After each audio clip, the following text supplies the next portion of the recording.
呢個佛山中醫院手外科主任高俊清喺診室同病人承諾，保證由安排本部嘅手外科醫生去外院為病人主刀。病人話點解唔留喺佛山市中醫院本部做手術嘅，要去外院嘅？高俊清點講啊？高俊清話咧，本部嘅床位好緊張㗎，你喺度等要等2-3個月㗎。跟住患者已經有疑問啦，患者話冇問題啊，等2-3個月。跟住高俊清就改口啦，話本部啲床位係俾啲大手術嘅病人，你嗰啲小手術只能夠安排去外院做。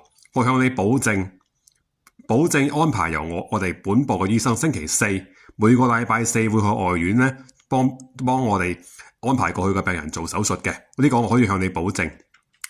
跟住病人信以為真咧，去到外院咧，喺住院期間咧，完全冇佛山市中醫院本部嘅醫生嚟查房嘅。原來甚至乎咧，星期四咧，實際主刀嗰個醫生咧，唔係佛山市中醫院嘅本部嘅手外科醫生嚟㗎，而係外院嘅醫生啊。咁佢哋而係外院嘅醫生嚟做主刀㗎。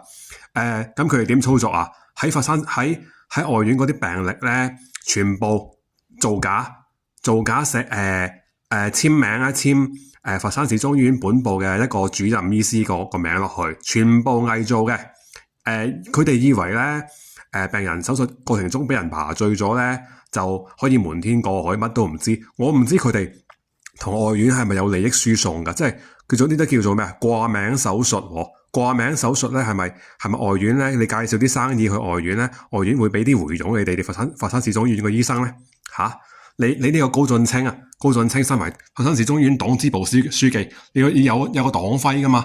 有黨徽㗎你去到醫務科你喺度辱罵病人你點講啊？去到醫務科嗰度你話你喺呢度係公立醫院，你冇權選擇邊個醫生同你做手術你而家醫療詐騙啊？冇權選擇？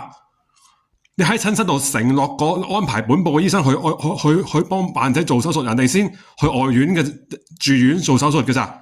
唔係使乜去外院啊？你而家呢啲叫做醫療詐騙，你仲喺醫務科話整個診療過程完全符合規範，你唔滿意你唔服嘅就去衛健局投訴，去法院起訴你哋佛山市中醫院咁樣㗎？你身為中共黨員，你喺度做醫療詐騙